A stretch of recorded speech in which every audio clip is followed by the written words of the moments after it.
Íntima Devoción te da la bienvenida a nuestro servicio de culto.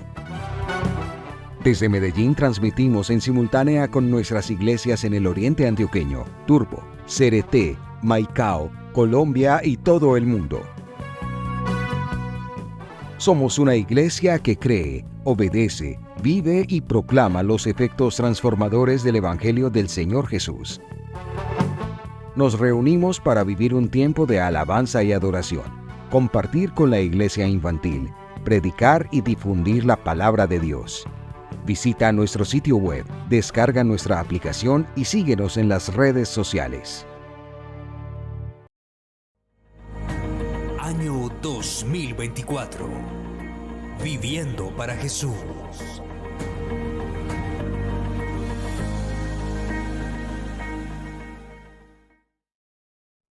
Vamos a leer de manera antifonal. Yo leo el versículo 18 y ustedes en alta voz leen el versículo 19, luego yo leo el 20 y ustedes me responden con el 21 hasta que terminemos en el verso 26. Leemos en el precioso nombre del Señor Jesús, a quien nos debemos y amamos, a quien estamos esperando.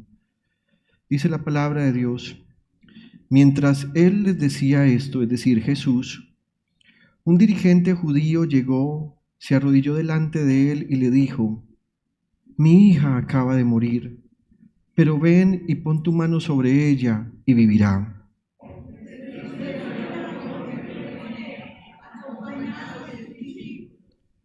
En esto, una mujer que hacía 12 años padecía de hemorragias se le acercó por detrás y le tocó el borde del manto.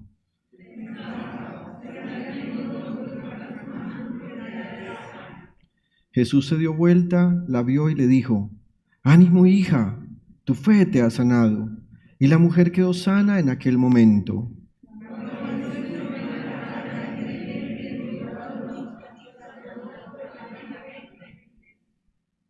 Les dijo: váyanse, la niña no está muerta sino dormida. Entonces empezaron a burlarse de él.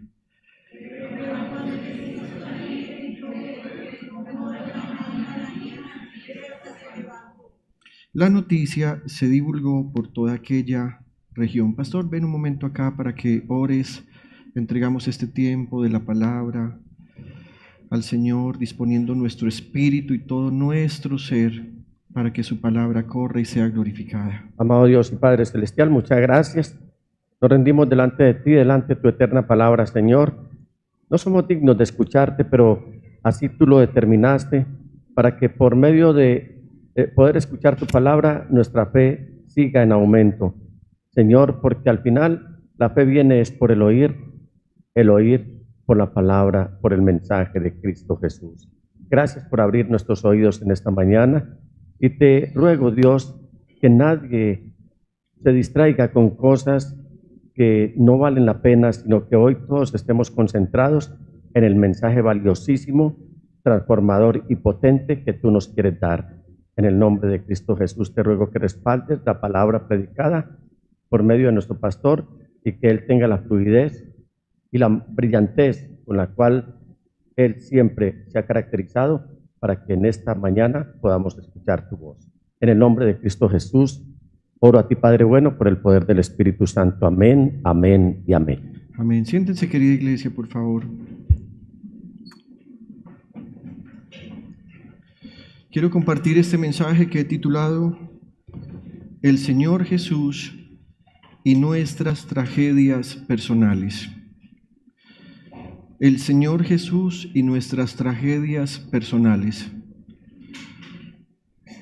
Esta lectura que acabamos de tener en la palabra del Señor ocurrió precisamente en el ministerio terrenal del Señor Jesús.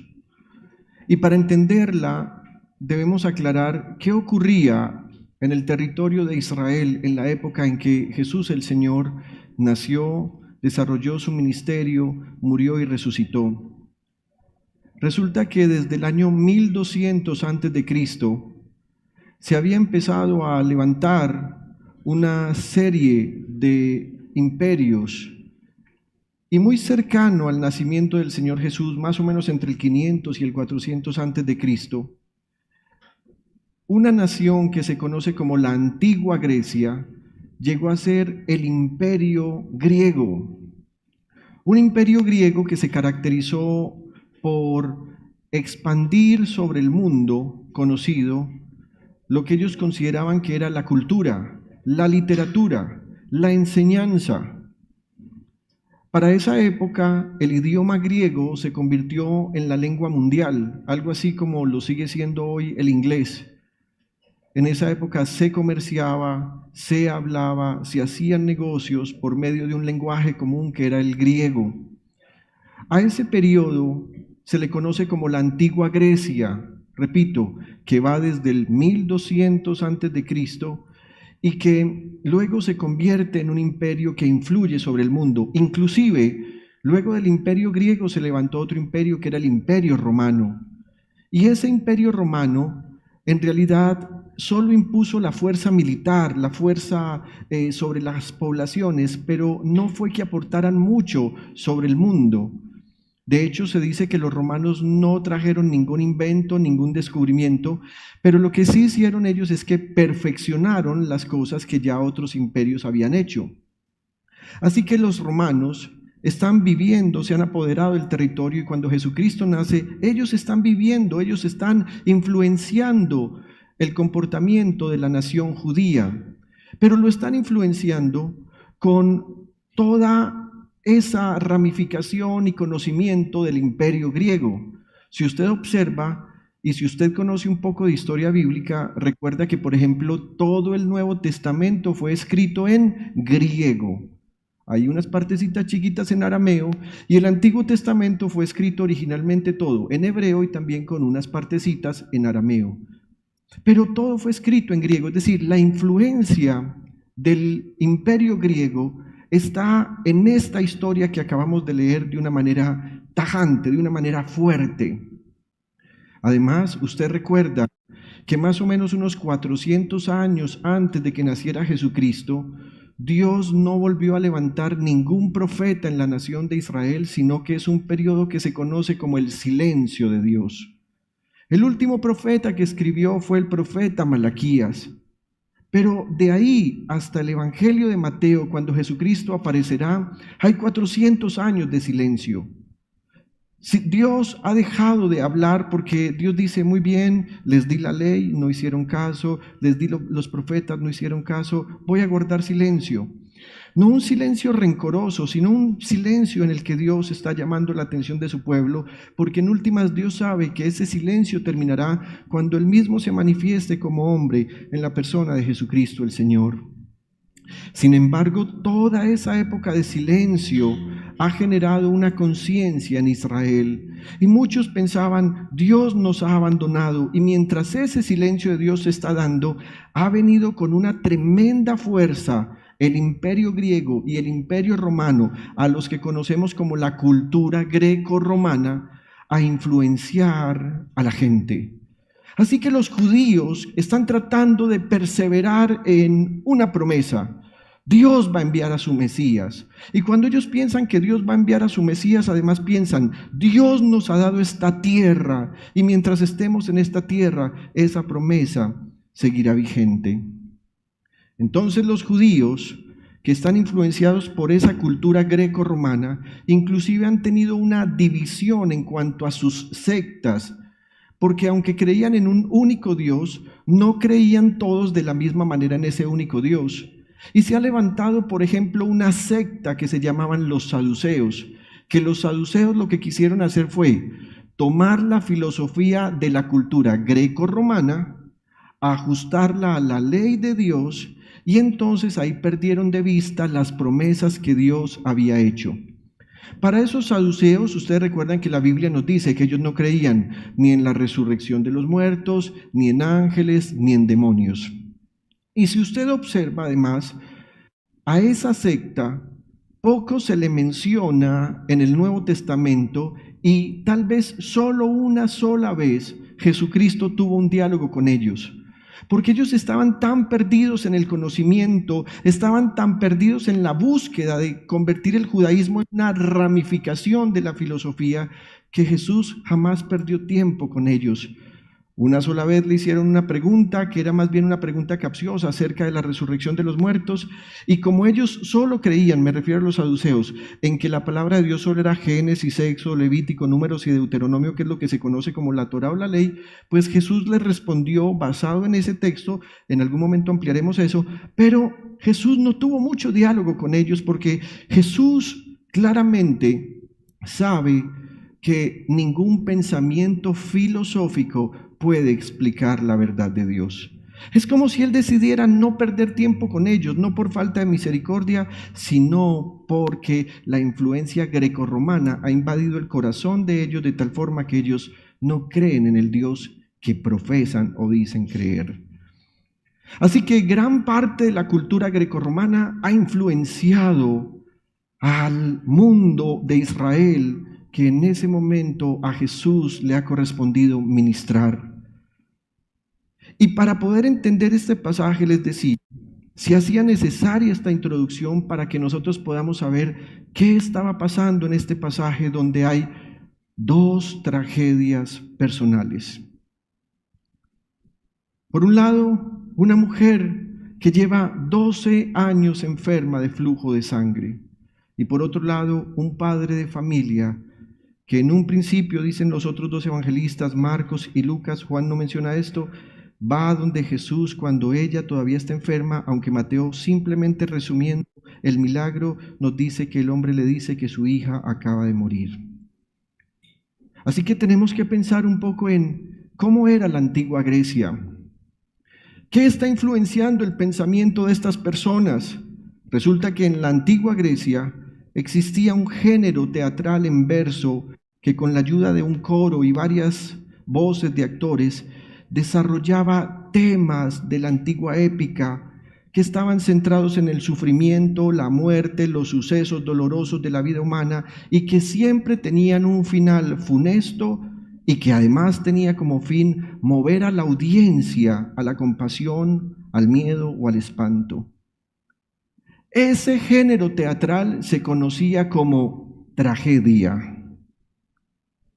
La tragedia nosotros la usamos hoy de manera coloquial para decir otro tipo de cosas. Decimos que es una tragedia cuando estamos en una situación dramática o de dolor. Pero en aquella época la palabra tragedia era una forma teatral en la que se desarrollaban ideas por medio del canto y por medio de la actuación. Ustedes recuerdan que había un programa de televisión hace muchos años que se llamaba Musidrama, que luego fue replicado en el bachillerato. ¿Se acuerda que en el bachillerato nos ponían a hacer obras sociales en el salón? Entonces todos decíamos, no, hagamos un musidrama. ¿Y en qué consistía el musidrama? En que uno ponía una canción y la dramatizaba. Dramatizaba lo que el autor de esa canción había tratado de escribir. Yo recuerdo que una que era muy famosa para dramatizar y de alguna manera fácil de dramatizar era No Basta, de Franco De Vita. ¿Recuerdan esa canción? Esa canción en la que se menciona que no basta con darles lo mejor, no basta con darles un auto, no basta con darles el estudio, sino que hay que ser padres de calidad. Y esa canción era muy fácil de dramatizar. Eso era la tragedia, esa es la tragedia. Así que esta obra teatral no ha terminado. Esta obra teatral se llamaba tragedia porque resulta que la palabra tragedia en griego antiguo significaba dos palabras, cabra macho y cántico. La palabra tragedia en griego es cabra macho y cántico. Así que literalmente una tragedia la podríamos traducir como la canción del macho cabrío. Escriba, por favor, la canción del macho cabrío. Eso es lo que significa tragedia.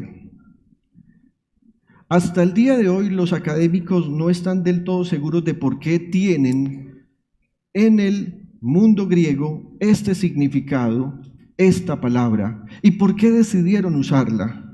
Sin embargo, hay varias teorías. Número uno, porque en la antigua Atenas, donde se representó la tragedia por primera vez en un escenario, se hizo para invocar a Dionisio, que era el dios griego a quien se le dedicaban las obras de teatro. Y a este Dionisio se le relacionaba con un sátiros. ¿Qué era un sátiros? Era un tipo de cabra mitológica. Así que la primera teoría es que los griegos, cuando se inventaron la tragedia, lo hicieron para dedicar esa obra teatral a este dios griego, Dionisio. La segunda teoría es que algunos creen que mientras la representación de las tragedias se hacía, es decir, mientras los actores y cantantes están representando esta obra teatral, en alguna parte del escenario se estaban representando o se estaban sacrificando cabras para este mismo dios Dionisio. Así que muchos historiadores piensan que la obra teatral en realidad es una forma de culto a este dios pagano de la mitología griega. En tercer lugar, otros pensaban que se llamaba el canto del macho cabrío porque algunas veces había competencia de tragedias, así que existía algo así como el Yo me llamo de hoy en día, en el que la gente cantaba y presentaba un espectáculo, o como el Factor X, o como La Voz, que son nuestros programas, que además de cantar tenían la obligación de hacer una excelente representación teatral. Y al que ganara, al grupo ganador, se le entregaban cabras en señal de que ese era el premio que merecían. Así que existen esas tres posibilidades. Puede ser que en últimas las tres nos estén diciendo lo mismo. Ahora bien, les decía que hoy en día, cuando uno dice qué tragedia, uno no está pensando en esto. Hoy usamos la palabra tragedia de una manera más coloquial para decir que hay situaciones en las que las emociones de dificultad y de dolor se manifiestan cuando vienen situaciones difíciles o de dolor. Así que hoy decimos tragedia para asociar la muerte prematura de un ser querido. Recuerdo que hace algunos días atrás se cayó una poma del metro de Medellín y cuando cayó hubo un muerto, varios heridos, pero en el funeral del muerto quien estaba dirigiendo la ceremonia religiosa decía, ¡qué tragedia ha tocado esta familia! Él no estaba diciendo qué obra teatral, lo que estaba diciendo es que en este momento todos estaban sufriendo de una manera dramática y dolorosa. Pero también llamamos tragedia a la enfermedad terminal de una persona buena. Nadie sabe la tragedia que están viviendo. También decimos que es tragedia cuando llega el divorcio por causa de infidelidad de uno de los cónyuges. También decimos tragedia cuando hablamos del aborto espontáneo. ¡Ay, qué tragedia! Perdió el bebé y tanto que lo quería. ¿O qué tal cuando hay una seguidilla de desgracias? Entonces, se murió el perrito, se murió el primo del vecino, se murió un familiar cercano, pero se dañó la nevera, hay que mandarla a arreglar, se robaron el celular, se dañó el computador, la lavadora no funciona, y un día se fueron, dejaron una canilla abierta y cuando llegaron se inundó, se dañaron los muebles. Y la gente que dice, ¡qué tragedia! ¡Qué tragedia! También se convierte en tragedia, para usarlo de manera coloquial, cuando hay situaciones en las que una madre en embarazo muere mientras su bebé sobrevive. También hablamos de tragedia cuando mencionamos un accidente que terminó con la vida de una familia. ¿Te acuerdas, Gabriel, que hace algunas semanas atrás tú perdiste unos familiares? Venían del eje cafetero en un vehículo y todos murieron. También hablamos de tragedia cuando hablamos de la crisis económica repentina que deja en la calle o muy cerca de ella a una persona o a una familia. ¡Qué tragedia! Para comer están yendo a la minorista y cogen tomaticos y lechuga de lo que botan los vendedores. ¿Y qué tal del enojo de los parientes en una reunión familiar? Que empezaron a tomarse uno que otro aguardientico y se empezaron a subir los ánimos, empezaron a pelear, se fueron a los golpes, uno mató al otro y el que quedó vivo, que es un asesino, se fue a prisión. ¡Qué tragedia! Resulta que aunque nosotros coloquialmente llamamos a esto tragedia, el primer tipo de tragedia no ha terminado. Esta tragedia en la que se hacen obras culturales y de arte para dedicarle al dios Dionisio todo el sufrimiento, el dolor y todos los momentos de pesadez que la gente vive, relacionándolos por medio del canto y de la actuación. No debe ser extraño que, por ejemplo, hoy en día, todos los cantantes famosos, los de mayor renombre, escúcheme, no son los que mejor cantan. ¿Se ha dado cuenta que ya los conciertos donde hay un buen cantante que toca un instrumento pero que no se mueve en el escenario, ya no llena, ya no vende? ¿Qué busca el mundo y cuáles son los artistas más famosos hoy? Los que no cantan tan bien, pero tienen un tremendo espectáculo en la tarima. Luces, bailarines, actuación, la dinámica de dramatizar la canción, y usted observará que en todos, siempre en todos, hay una invocación al macho cabrío por medio de la representación de cabras, ya sea con figuras humanas que son transformadas, con dibujos o inclusive con expresiones como esta. No hay cantante o famoso al que no se le vea hacer esta señal, que en últimas es la forma como él está diciendo, que ha sido convocado en la actualidad para traer lo que había en la antigua Grecia, que era la tragedia, y convocar a la gente a que se identifique con sus canciones. Les decía que hoy la mayoría de cantantes no son los más talentosos, pero son los que logran contagiar a la gente con sus coreografías, con sus videos y con sus sencillas canciones. Por ejemplo, ¿quién me dice cuál es la canción de moda? No, aquí nadie la sabe, nadie la sabe. ¿Qué hubiera sido si yo te hubiera nacido?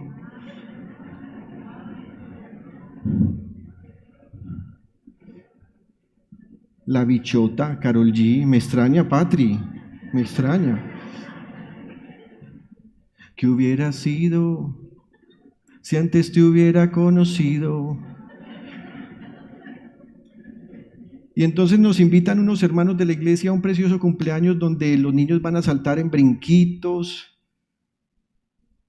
y a jugar y a divertirse, todo lo sano. Y de un momento a otro empezó la canción. ¿Qué hubiera sido? ¿Sabe qué hicieron los niños de la iglesia? Si antes te hubiera conocido. Y yo decía, wow, ¿cómo cantan? Toda la influencia demoníaca de la dedicación de ese macho cabrío sobre la mente de la gente.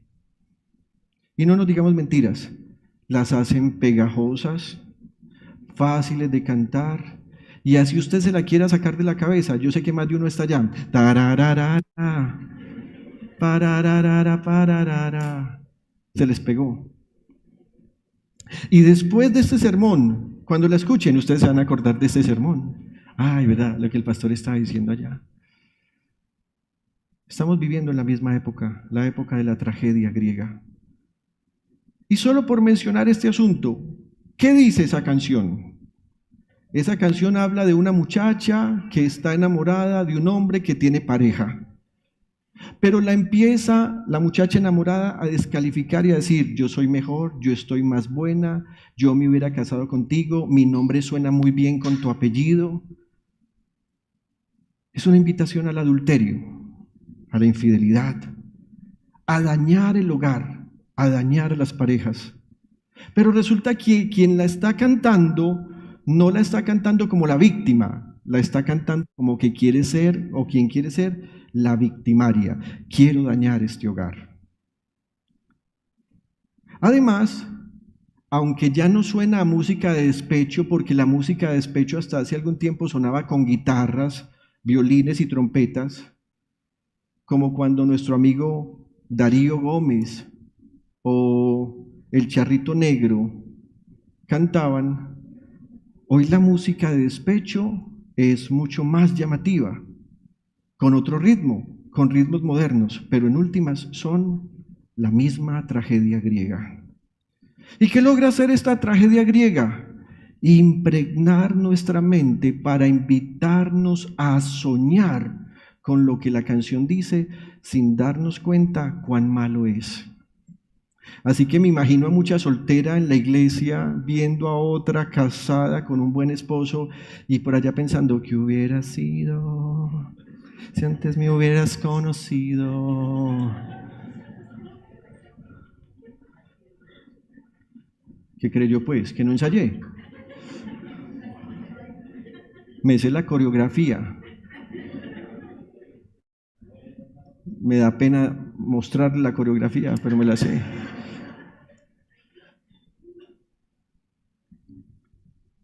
Esto mismo estaba pasando en la época en que Jesús el Señor ha venido. Al punto que los judíos de la época del Señor Jesús habían empezado a interiorizar un tremendo dolor contra Dios en el que creían que Dios los había abandonado. Y por ejemplo, cuando se leía en las sinagogas lo que nosotros conocemos como el Salmo 80 y el Salmo dice, Pastor de Israel, tú que guías a José como un rebaño, tú que reinas entre los querubines, escúchanos, resplandece. Y muchos judíos decían, no nos trata como rebaños, nos trata como cabras. Entonces empezó a regar un dicho popular en medio de Israel, y es que cada vez que la gente tenía un momento de dificultad, una situación que parecía difícil de entender y que parecía absurda, la gente decía, Dios me trata como cabra. ¿Y de dónde salió ese dicho, Dios me trata como cabra? De toda la influencia del mundo grecorromano que ahora quería culturizar la religión judía, haciéndoles creer que Dios era un Dios cruel y malvado. Muchos en la época de Jesús decían, ¿por qué me tratas como cabra? ¿Por qué me tratas así? ¿Acaso el pastor no trata bien al rebaño? ¿Por qué me tratas como si yo fuera un macho cabrío? En el inconsciente colectivo del Israel de la época del Señor Jesús, no había exactamente una expectativa de que el Mesías llegara, por eso fue que no lo reconocieron. El pueblo de Dios estaba enojado contra Dios porque Dios no venía a salvarlos. Así que al llegar a este pasaje del Evangelio que Mateo escribió con los acontecimientos del ministerio terrenal del Señor Jesús, llegamos a un pasaje en el que el Espíritu Santo nos va a presentar dos tragedias en las que hay dos damas en medio de ellas. En la primera tragedia, lo digo entre comillas, la Biblia nos narra que un hombre llamado Jairo, quien era jefe de una sinagoga, la sinagoga era y sigue siendo hasta el día de hoy un sitio de oración y de estudio, algo así como la iglesia. A diferencia del culto que se hacía en el templo de Jerusalén, en la sinagoga el culto es muy parecido al culto cristiano. ¿Cómo es? Hay cánticos, lectura de la palabra y este tiempo de enseñanza de la palabra de Dios. Y este Jairo era jefe de una sinagoga. Allí ellos interpretaban la Torá. De ahí que la palabra sinagoga significa casa de la asamblea. Esta sinagoga de la que Jairo era jefe estaba situada en Capernaum. Y usted recuerda que hace muchas predicaciones atrás les conté que Mateo nos dijo que Jesús escogió a Capernaum como la ciudad donde él quería vivir para desarrollar su ministerio terrenal. Y además la Biblia nos menciona que Jairo era el jefe de esa sinagoga. Si Jairo es el jefe de esa sinagoga, entonces vamos a entender por qué en unos pasajes atrás, que Mateo no nos narra exactamente, pero Marcos sí, Jesús entró a predicar en la sinagoga de Capernaum. Eso significa que antes del episodio en el que Jesús y Jairo se conocieron por causa de su hija, este Jairo, que era el encargado del edificio, de las actividades que se desarrollaban y además de coordinar las celebraciones, enseñar la parashá cada semana, era también el encargado de invitar a maestros predicadores y supervisar lo que ellos iban a enseñar. Así que Jairo conocía a Jesús y posiblemente fue Jairo el que le dijo a Jesús tiempo atrás de esta escena: ven y predica en Capernaum. Marcos nos dice lo siguiente, capítulo 1, versículos 21 y 22. Entraron en Capernaum y tan pronto como llegó el sábado, Jesús se fue a la sinagoga y se puso a enseñar. La gente se asombraba de su enseñanza porque la impartía como quien tiene autoridad y no como los maestros de la ley. Así que imagínese este escenario. El pastor, que en hebreo se llama rabino y que la Biblia nos llama jefe de la sinagoga, ha invitado a Jesús a predicar para que le enseñe a todos los demás. Entonces pensemos en quién era Jairo. Jairo era muy reconocido por toda la comunidad. Jairo era muy respetado en Capernaum. Ser el rabino de una comunidad judía, como ya les dije, es el equivalente a ser un pastor en la iglesia. ¿Y qué hacía un rabino además de todas las actividades dentro del lugar de culto? Mire, siempre estaba ayudando a los demás. Siempre era alguien que podía traer esperanza cuando alguno estaba en dificultades. Ser el rabino es ser alguien que dirigía el corazón de la gente a temer a Dios.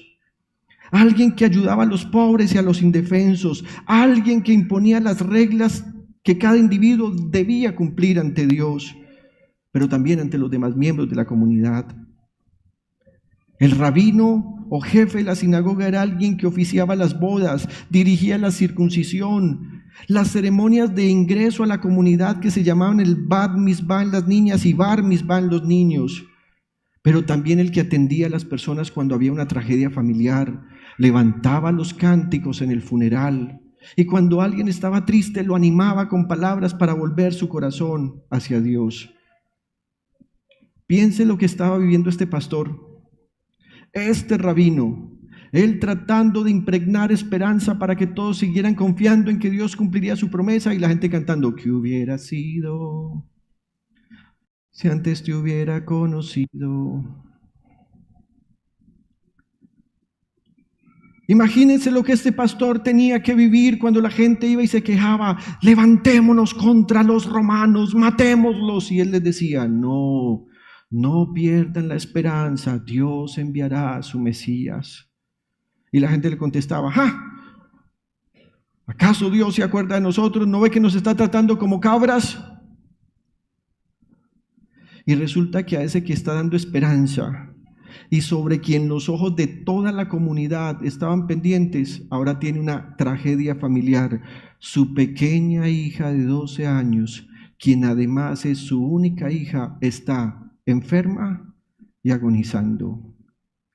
Así que imagínense lo que sentían muchos de la comunidad. ¿Vio? El que nos decía que tuviéramos esperanza, vea que hasta él Dios lo está tratando como una cabra. No sabemos con exactitud qué sufre la niña. No sabemos con exactitud hace cuánto tiempo está enferma. La Biblia no nos dice si es un padecimiento que ha tenido desde su nacimiento y que llevó a Jairo a no querer tener más hijos, porque la Biblia dice que esta niña era su única hija. No sabemos si la enfermedad de ella llegó de repente para cambiar la vida de toda la familia. El caso es que ella tiene una enfermedad terminal. No hay ningún estudio teológico que se acerque a decirnos qué era, pero todos estamos de acuerdo en esto. La enfermedad de la niña era terminal. Ante este panorama, Jairo, el jefe de la sinagoga, el que se supone que debe cuidar las raíces judías en todo el pueblo, toma una decisión: ir a buscar al Señor Jesús, a quien él considera un hombre con autoridad de parte de Dios, al punto que por sus acciones, es decir, las de Jairo, él sabe que Jesús es más que un maestro. Jairo sabe que Jesús es el Mesías prometido a Israel. Y el doctor Lucas nos dice esto, capítulo 8, versículo 41. En esto llegó un hombre llamado Jairo, que era un jefe de la sinagoga. Y mire lo que hizo. El jefe de la sinagoga, arrojándose a los pies de Jesús, le suplicaba que fuera a su casa, porque su única hija de unos 12 años estaba muriendo. Jesús se puso en camino y las multitudes lo apretujaban. Queridos hermanos, recordemos, un judío no se arrodilla ante nadie, solo ante Dios. Jairo sabía que Jesucristo es Dios hecho hombre y por eso se arrojó a sus pies. Ver sufrir a un adulto es doloroso. Saber que un adulto mayor está acercándose a su partida es enfrentarse a la realidad de la vida.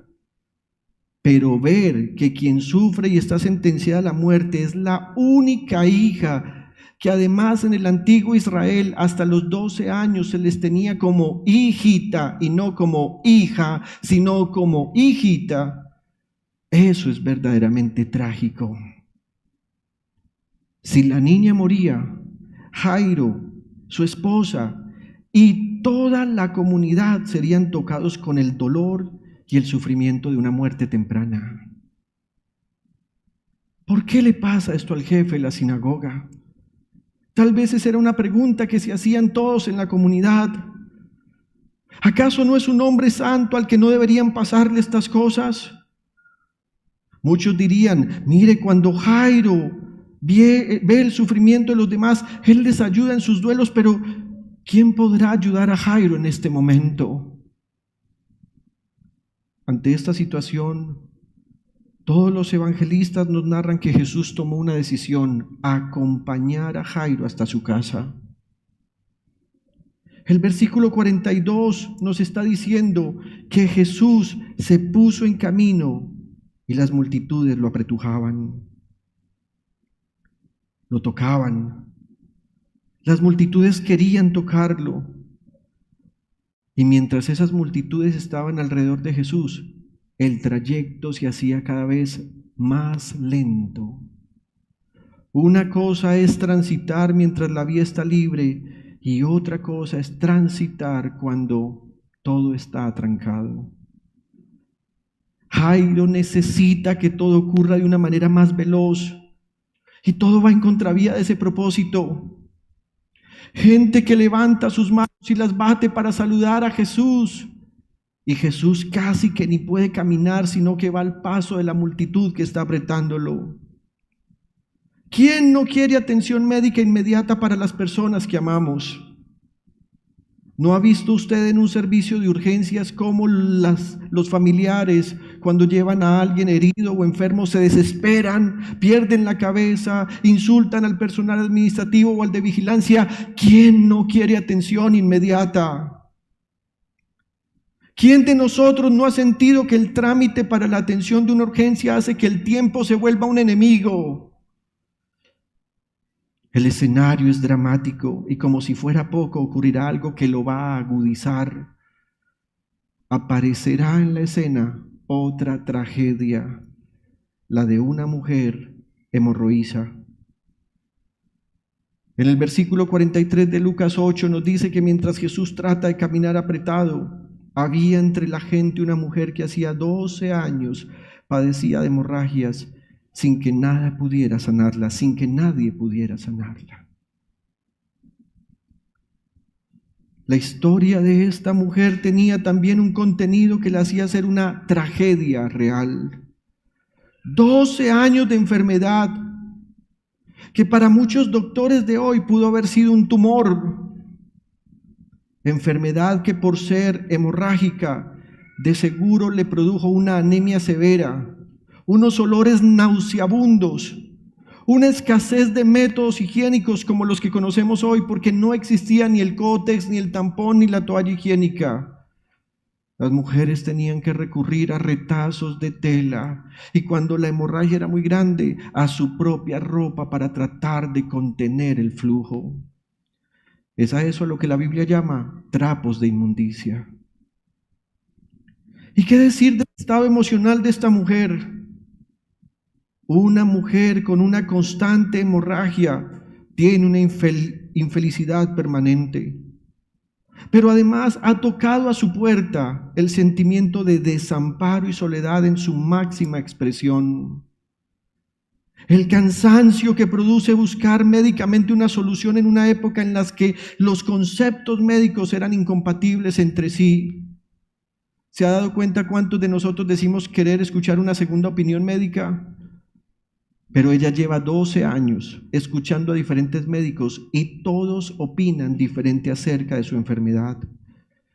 Además de ser incompatibles esos diagnósticos, estos médicos terminaban siendo abusivos y por lo general hacían empeorar la situación antes que mejorarla. Esta mujer está sufriendo con un ingrediente más en su propia vida. Ha llegado a la pobreza extrema. En Marcos capítulo 5, versículo 26 dice la Biblia: había sufrido mucho a manos de varios médicos y se había gastado todo lo que tenía sin que le hubiera servido de nada, pues en vez de mejorar, mire esto, iba de mal en peor. Hace unos segundos mencioné que esta mujer sufría el desamparo y la soledad. ¿Y sabe por qué lo sufría? Porque esta hemorragia que ella tenía la había convertido en una mujer impura de manera permanente por razones ceremoniales. En el antiguo Israel, conforme a la ley de Dios, la hemorragia de una mujer la convertía en un foco de impureza para todos los que se acercaran y para todo lo que ella tocara, de tal forma que esta mujer debió haber sido rehuida por todos. Su propia familia, los hombres que debieron amarla y protegerla, y su propia comunidad religiosa la hicieron a un lado. Ella estaba excluida incluso de la sinagoga, donde tal vez Jairo era el rabino. Ella estaba excluida del templo, ella estaba excluida de la sociedad. ¿Por qué? Mire lo que Dios había ordenado, Levítico 15, versículos 25 al 27.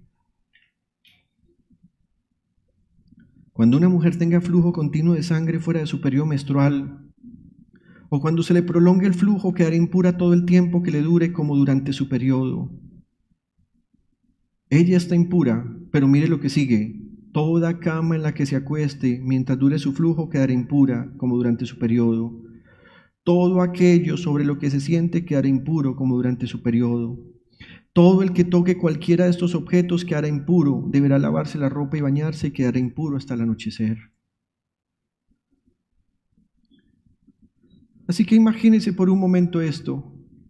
¿Qué pasaría en la comunidad de la iglesia si cada vez que llegara una muchacha que está menstruando, todo lo que toque, a todo el que salude, queda impuro? La silla queda impura, el piso queda impuro, el lugar donde se recogen las ofrendas queda impuro, su ropa está impura, y no solo las cosas, sino que si ella saludó a alguien con un beso santo o le dio la mano, esas personas también han quedado impuras. ¿Qué hacían en el antiguo Israel? Despreciaban a estas personas. 12 años con esta hemorragia permanente indican que esta mujer tiene una enfermedad incurable. 12 años ya ha sido suficiente y no se ha hallado salud para ella. Dado que esta mujer estaba completamente evitada y esquivada, ella no conocía al Señor Jesús. Pero ¿saben qué sí llegó a ocurrir en la vida de esta mujer? Que ella escuchó hablar de Él. Y lo que escuchó fue suficiente para que ella depositara su fe en Él sin conocerlo. En Marcos capítulo 5, versículos 27 al 29 dice: cuando oyó hablar de Jesús, se le acercó por detrás entre la gente y le tocó el manto. Pensaba: si logro tocar siquiera su ropa, quedaré sana. Al instante cesó su hemorragia y se dio cuenta de que su cuerpo había quedado libre de esa aflicción. Está sana, logró su cometido. Lo que había escuchado del Señor era cierto y ella se dio cuenta de manera inmediata de su sanidad. Pero lo que parece ser el final de una tragedia, porque ella se da cuenta que está sana y ahora se puede ir para su casa, va a salir a la luz pública como para agudizar la tragedia. Versículo 45 de Lucas 8. ¿Quién me ha tocado?, preguntó Jesús. Y todos empezaron a negarlo. Vamos a ver si ustedes son capaces de negarlo. ¿Quién me ha tocado? ¿Tú? No. ¿Y tú? ¿Y tú? ¿Y tú? Ah, ya sé, fueron los de atrás. Wilmer, ¿fuiste tú? Todos lo negaban. Yo no. ¿Y cómo niega uno las cosas cuando uno no fue? Uno no simplemente dice, no, como están diciendo ahí. Yo, oiga, yo no.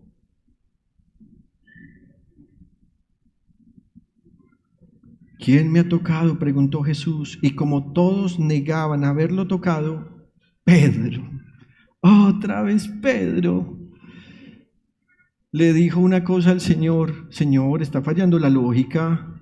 A ver, papi, maestro, son muchos los que te aprietan y te oprimen. ¿Vas a hacer esta pregunta? Y Jesús le dice, no, alguien me ha tocado, replicó Jesús. Yo sé que de mí ha salido poder. La mujer, al ver que no podía pasar inadvertida, se acercó temblando y se arrojó a sus pies. Y en presencia de toda la gente contó por qué lo había tocado y cómo había quedado sana al instante. A mí me parece algo muy curioso en la Biblia, que algunas veces uno lee una frase y cree que la escena ocurrió así de rápida como uno la leyó. Pero quiero detenerme en esto. La mujer le está contando al Señor Jesús todo lo que ha vivido en los últimos 12 años. Mire cómo termina el versículo 47. La mujer, al ver que no podía pasar inadvertida, se acercó temblando y se arrojó a sus pies. En presencia de toda la gente contó por qué lo había tocado y cómo había sido sanada al instante. Así que, al llegar a este punto, uno piensa en esto.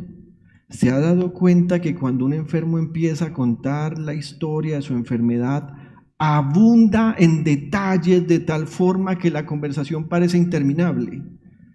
Pastor, ¿qué te ocurrió? Se me perforó el estómago, se me perforó el intestino. ¿Ustedes quedarían satisfechos con eso? No. Entonces hay que contar toda la historia. Hermanos, ¿cómo les parece? Que estábamos en diciembre en la cena de líderes. La familia pastoral compartió una rica cena para todos. Y cuando estábamos comiendo, yo me comí 3 cucharaditas de arroz oriental y volteé y le dije a mi esposa, amor, ¿sabes algo? Tengo un dolorcito y no es normal. Y entonces yo sigo contando y mi esposa me dijo, amor, ¿será que tenés gastritis? ¿O será porque hace días no comes arrocito que te está cayendo mal? Y yo sigo contándoles. Y después abrí la lata de gaseosa y llevaba 2 meses sin tomar gaseosa, ¿cómo les parece? Y me la tomé y sentí que se me empezó a inflamar el estómago. Pero de ahí hasta la hospitalización pasaron 8 días. ¿Y ustedes qué quieren saber? Todos los detalles. Así que esa noche fui y me tomé 2 Dolex, un Naproxeno, me acosté y en la madrugada dije, ve, ya no me duele, estoy bien. Pero al otro día, que además era el aniversario del matrimonio de los pastores, en la casa de los pastores estábamos haciendo una natilla. ¿Por qué? Porque queríamos compartirles el domingo 17 de diciembre una natilla a toda la iglesia con buñuelos. ¿Y cómo les parece que a que no saben a quién escogieron como catador de natilla? A mí. Así que natilla que salía del fuego, pruebe. ¿Cómo quedó? Rica. Me comí muchas natillas y de un momento a otro empecé a sentir otra vez el dolor. Pero resulta que yo le había prometido a mi esposa que le iba a comprar un Estren. ¿Y cómo te parece que nos fuimos a un centro comercial y yo ya estaba empezando a caminar un poquito doblado, mientras mi esposa, muy ágilmente, buscaba aquí y buscaba allá, Se medía este y se medía este otro.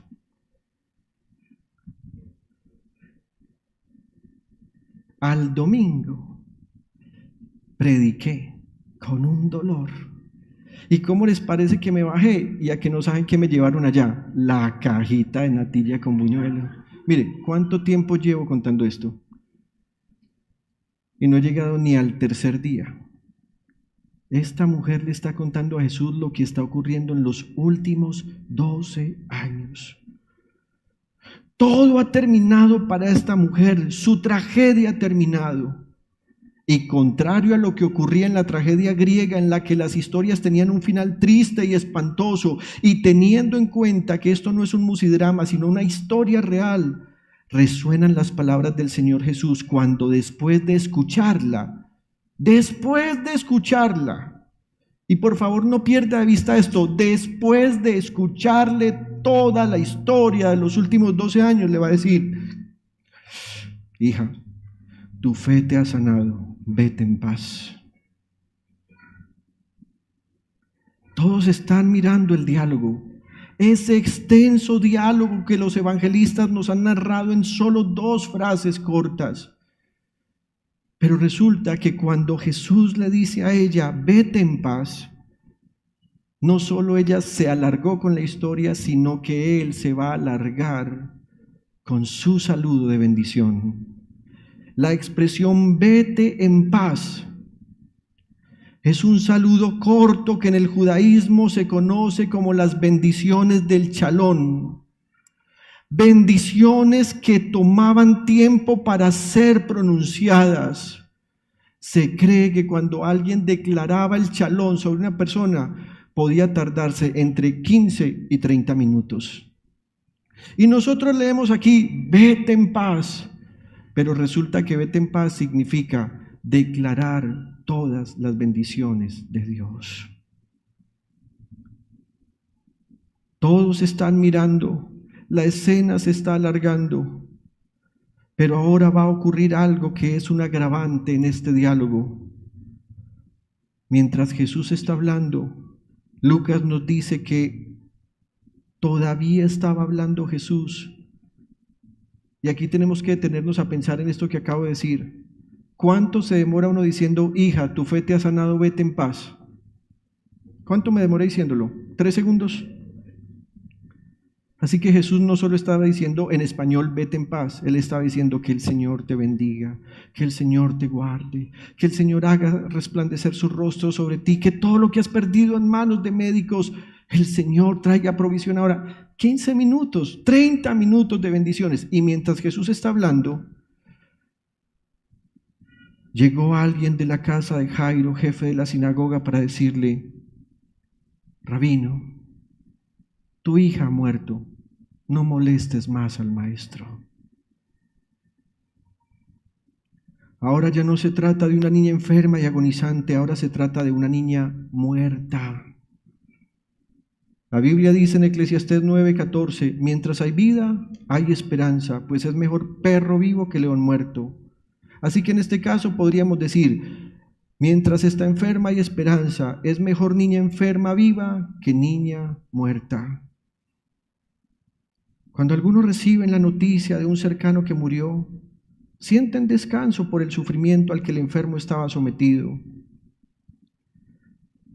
Pero cuando alguien estaba buscando una oportunidad más para que el enfermo sanara y viviera, y ahora sabe que esa esperanza ha terminado, el dolor y la expresión del dolor es indescriptible. En Proverbios 13:12 dice, la esperanza frustrada aflige el corazón, el deseo cumplido es un árbol de vida.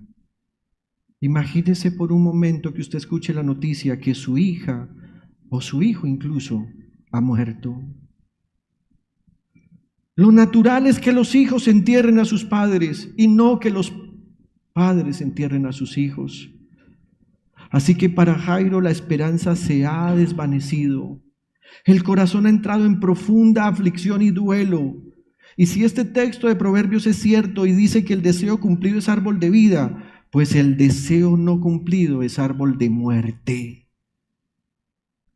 No solo ha muerto la niña de 12 años, Jairo también está muriendo, aunque siga respirando. Razón tiene el poema hebreo cuando dice: cuando yo muera, algo de mí morirá en ti. Cuando tú mueras, algo de ti morirá en mí, porque somos una misma persona. ¿Qué hacer ante esta situación? Ante esta noticia el Señor Jesús le dirá, Marcos capítulo 5, 36. Sin hacer caso de la noticia, Jesús le dijo al jefe de la sinagoga: Jairo, no tengas miedo, cree nada más. Y siguió caminando. Y dice la Biblia que no dejó que nadie lo acompañara excepto Pedro, Jacobo y Juan, el hermano de Jacobo. Cuando llegaron a la casa del jefe de la sinagoga, miren esto, Jesús notó el alboroto y que la gente lloraba y daba grandes alaridos. La tragedia ha llegado al punto en el que en esta casa, en la casa de Jairo, hay gente llorando con toda su fuerza. El lamento, que es contagioso, ha tocado las fibras de toda la comunidad, que ha empezado a enterarse. Jairo ni siquiera pudo estar para ver morir a su hija. Y todo esto debe estar convirtiendo su humanidad en lo más triste de la existencia. ¿Cómo se llora por una hijita? No tengo la más mínima idea y quisiera no tener que vivirlo. Todo ha terminado para Jairo, pero no para el Señor Jesús. Ese ambiente de duelo, gritos, alboroto, llanto y alaridos que son una tragedia, va a cambiar en un instante y se va a convertir en un teatro cómico o en un teatro de humor. ¿Acaso cuando uno llora, uno no llora del corazón? ¿Acaso cuando uno llora y hace duelo no cesa toda alegría, toda sonrisa y nada se vuelve gracioso? En aquella época existía algo que también existe en países como el nuestro, las plañideras. Gente que muchas veces ni siquiera conocía al difunto, pero cuando venían a la casa del difunto lloraban como si les doliera. Gente que no tenía sentimientos, pero que actuaban los sentimientos. Y a esta gente Jesús les va a ordenar que se aparten. Jesús pregunta: ¿por qué tanto alboroto y llanto? La niña no está muerta, sino dormida. Y de un momento a otro, como por arte de magia, los que estaban llorando y lamentándose empezaron a burlarse de él. Pero él los sacó a todos, tomó consigo al padre y a la madre de la niña y a los discípulos que estaban con él y entró a donde estaba la niña. Cuando el evangelista Marcos nos dice que Jairo pidió al Señor Jesús para que su hija sanara, Jairo va a usar una expresión que es conmovedora, va a pedirle por su hijita. En Marcos 5:22 dice: llegó entonces uno de los jefes de la sinagoga llamado Jairo, al ver a Jesús se arrojó a sus pies, suplicándole con insistencia: mi hijita se está muriendo, ven y pon tus manos sobre ella para que sane y viva. La expresión mi hijita demuestra la ternura y amor que Jairo sentía por esta niña. Era una relación de completa paternidad, envuelta de cuidado, provisión, protección y amor de padre a hija. Algo no muy común en esa época. En esa época se le daba privilegios a los hijos hombres, pero las hijas mujeres no eran tenidas por valiosas. A Jairo no le importaba no haber tenido un hijo varón que continuara con el legado de su labor. Recuerdo cuando nació Victoria que alguien se me acercó a decirme: bueno, lástima que no tuviste un hijo para que siguiera y recibiera el legado. Yo no estaba pensando en legado, yo estoy pensando en que es mi hijita. Él amaba a su hija con amor paternal. Jairo estaba lleno de ternura por su pequeña. Pero va a ocurrir algo maravilloso y me encantaría que usted pudiera prestar atención los próximos minutos para algo que va a ocurrir y es profundamente conmovedor. Cuando el Señor Jesús llega al lugar donde la niña muerta está, el Señor se acercará para tratarla de una manera singular. Versículo 41. La tomó de la mano y le dijo, Talita cum, que significa, niña, a ti te digo, levántate. La niña, que tenía 12 años, se levantó enseguida y comenzó a andar. Ante este hecho todos se llenaron de asombro. Él dio órdenes estrictas de que nadie se enterara de lo ocurrido y les mandó que le dieran de comer a la niña. Pero vamos a centrarnos en el versículo 41. Talita cum, que significa, niña, a ti te digo, levántate. Marcos nos dice lo que significa Talita cum. Es como si el escritor hubiera decidido poner la expresión y ayudarle a los lectores a tener una traducción. Sin embargo, la expresión Talita no significa meramente niña.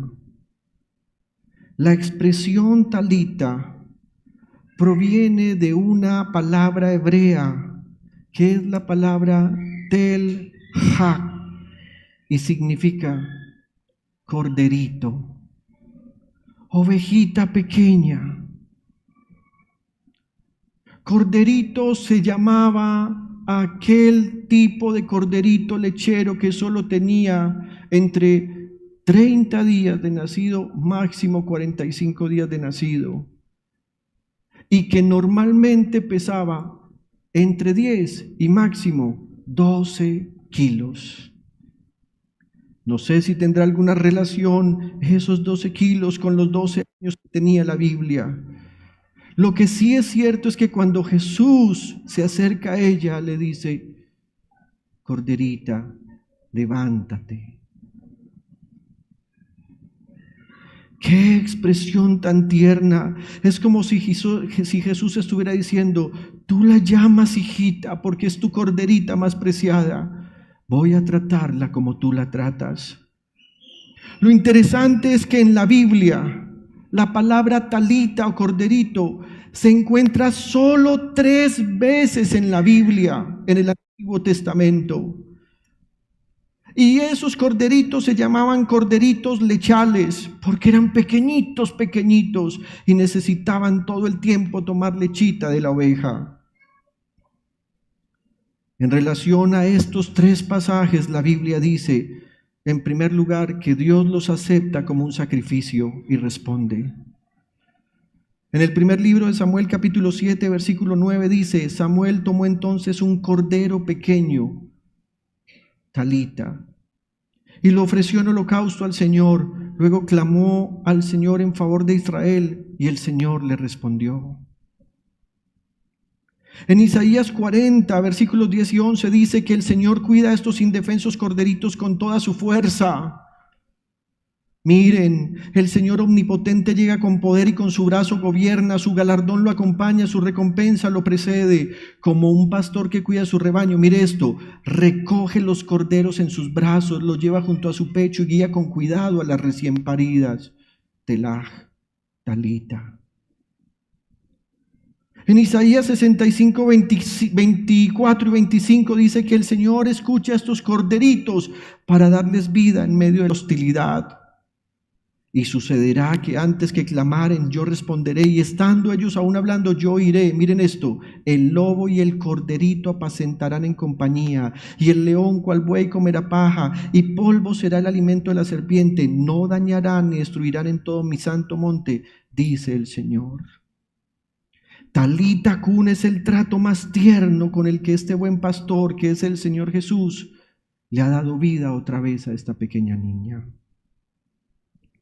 Permítame terminar esta mañana con algunas consideraciones. En primer lugar, la tragedia griega no existe. No podemos vivir pensando que hay un Dios menor que canta como macho cabrío alegrándose de nuestras tragedias. La Biblia dice que nuestro Dios sufre cuando nos ve sufrir. Hay gente que está viviendo la vida de fe pensando que la tragedia griega es real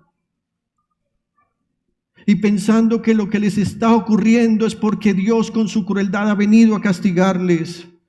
La Biblia dice que nuestro Dios sufre cuando nos ve sufrir. En segundo lugar, el dolor y el sufrimiento son inherentes al ser humano. Su causa es el pecado. No es Dios el causante, aunque Él pudiera hacerlo.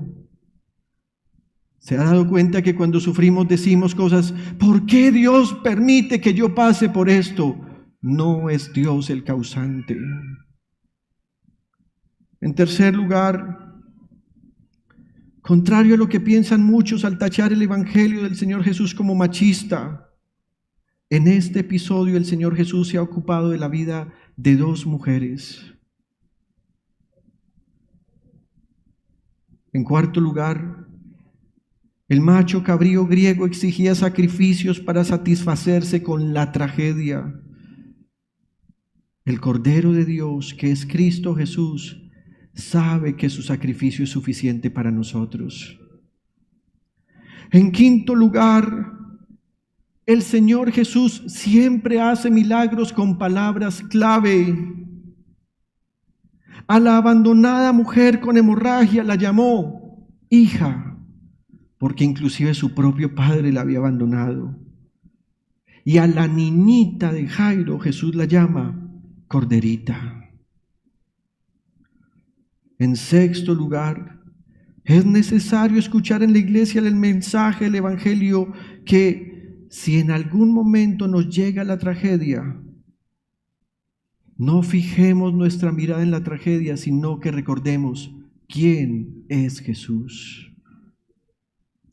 En séptimo lugar, es necesario que proclamemos el Evangelio contando lo que el Señor Jesús ha hecho por nosotros, para que los que están rehuidos, excluidos, esquivados, oigan el mensaje así como lo escuchó la mujer con flujo de sangre y vengan a ser parte de la comunidad de la iglesia.